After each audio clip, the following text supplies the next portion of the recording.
Hi, my name's Hunter. I'm an online ESL tutor with the company 51Talk. In this video, I'd like to give you some tips on how to be the best and most effective ESL tutor that you can be. These tips are specifically for people working with 51Talk, but they could also be applicable to anyone else interested in working online as an ESL tutor. After teaching several hundred lessons on 51Talk, I've come to learn what works best and what gives the student the best lesson possible, and what maybe does not work so well. And after implementing what I found to work best, I've been able to get a lot of positive reviews, as well as a lot of repeat students. And both of these factors have led to me being able to consistently book nearly all of the lesson slots that I open. Of course, you should be motivated to give the best lesson possible for the sake of the student. They're paying for a lesson with you, and they deserve the best lesson that you can give them. However, it will also help you out as well if you can improve your teaching skills. As I mentioned, if you're giving the best lessons possible, then students are going to be happy with that, and as a result, they're going to want to consistently book lessons for you. So being an effective teacher is ultimately going to benefit both you and the student. So most of you watching this video are likely already a teacher with 51Talk. However, for any of you who are not yet registered as a teacher with 51Talk, I'd like to encourage you to watch my video on the pros and cons of working for 51Talk to help you determine if this is the job for you. And if you decide it's something you'd like to pursue, I'd also like to encourage you to take a look at my video on how to prepare for and pass your initial interview with 51Talk. If you do decide that you'd like to work with 51Talk, I'd like to encourage you to use my referral link located in the description below the video. You'll receive the fastest and most efficient service if you use my referral link, and it'll help me out as well. So it's a win-win for both of us. So my first and most important piece of advice is to be adaptive to your students' needs. And when I say that, what I mean is that you need to adapt to your students in several ways. First of all, you need to adapt to your students' level of ability. You need to adapt the style in which you teach a bit, and you can even adapt the content that you teach a bit depending on the individual student. So how do you adapt to the student's individual ability? The way 51Talk works is that a student enrolls for a lesson with you, and you teach a pre-prepared lesson plan. The lesson plans generally match the student's ability, so a student who has more advanced English skills will be going through a more thorough and more difficult lesson, and more of a beginner student will of course be going through more of a beginner lesson with you. However, it's often the case that two students of somewhat different abilities might both decide to take a lesson with you using the same lesson plan. And so in a case like that, you're going to need to be able to adapt a bit to the student's individual ability. If you notice that a student is likely going to struggle with a lesson plan based on their ability, then you're going to need to make sure that you help them out as much as possible, even with the most basic concepts in the lesson. On the other hand, if you notice that a lesson is likely too easy for a student based on their ability, then you're going to need to be able to go a bit further than perhaps what is written in the lesson.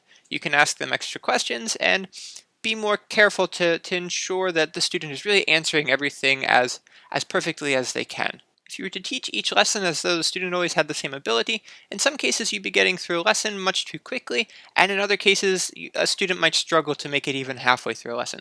So being adaptive to a student's ability is really going to give them the best lesson possible. So how do you determine a student's ability? Well, what I do if it's a new student is at the beginning of the lesson, before we begin, I'll ask them a few basic questions, and if they have no trouble answering these questions, then I'll ask them a few more complicated questions. And after some trial and error, after some practice, you should get a pretty good idea of a student's English ability based on how they can answer some questions. This will take a little bit of practice to be able to determine a student's ability, but once you've gained some experience, I think it's something that should eventually come quite easy. So the next way that you can adapt a lesson is with regard to the style with which you teach. Many of the videos on YouTube demonstrate teachers teaching lessons in sort of a really over-the-top and silly manner, and in some cases this might be the best style. However, I found that more often than not that's probably not the best option. When I first applied to be an ESL teacher with 51Talk, it was advertised to me as primarily teaching lessons for young children. However, in my experience, I'd say that at least half of my students are high school age and older. Many of my students are in college or adults, and so of course in a case like this you really don't need to be silly and over the top. If the student is younger, maybe 10 years old or younger, then by all means go ahead and teach in this manner. For a much younger student, you're going to need to place much more of an emphasis on being entertaining and motivating the student as much as possible through the lesson, and being silly is a good way to do this. Also, offering some sort of reward system works quite well as well, I've found. However, for a high school age student or an adult, of course, this is not going to be something that you need to worry about. A high school age student is going to look at you as though you're quite silly if you offer them magic stars for doing well in the lesson. So for adult and high school age students, you don't need to place so much of an emphasis on motivating and entertaining the student. They're taking time out of their day and they're paying you money to do a lesson, so they're already motivated to be there and to learn as much as possible with you. And so in a case like this, I really spend all of my effort focusing on giving the best lesson possible with regard to helping them correct their grammar, correct their sentence structure, learn new words, learn new vocabulary words, things of this nature. So in a case like this, being silly and offering some kind of reward system is certainly not necessary if the student is already mature enough to make the decision to be there in the lesson on their own. And they're going to want the focus as well to be on learning as much as possible in the lesson. The next way which you can adapt a lesson is with regard to the content. Now, as I mentioned, 5-1 Talk has pre-prepared lesson plans. However, I always try to adapt them a little bit to what the student might be interested in. For example, if it's a younger student and the topic of the lesson is learning about school, then I like to compare it to what the student might be learning in school. I'll ask them maybe questions such as, what are you learning? Do you like school? Is school fun? And if they can relate to the lesson, then I think they get a lot more out of it and they enjoy being there much more. The same is also true for adults. For example, if an adult is doing a lesson with me on the topic of traveling, then I'll ask them their opinion on traveling. If they like to travel, where they've traveled in the past, where they would like to go in the future.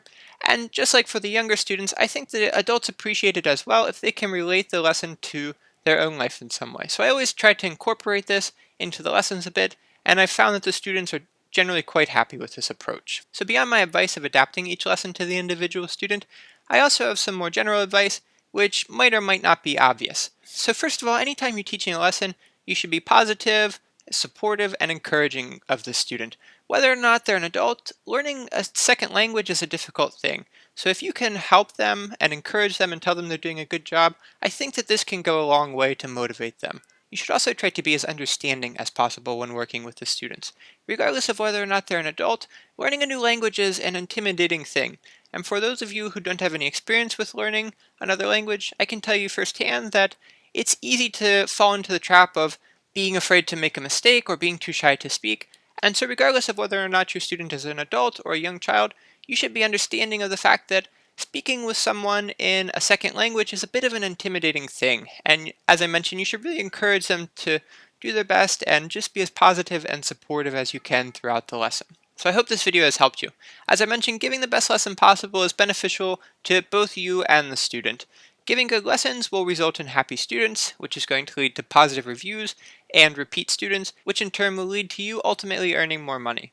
As I mentioned, if you have not yet applied to work with 5-1 Talk, I'd like to encourage you to use my referral link if this video has helped you out. And if you do decide to apply, best of luck to you. Thanks so much for watching.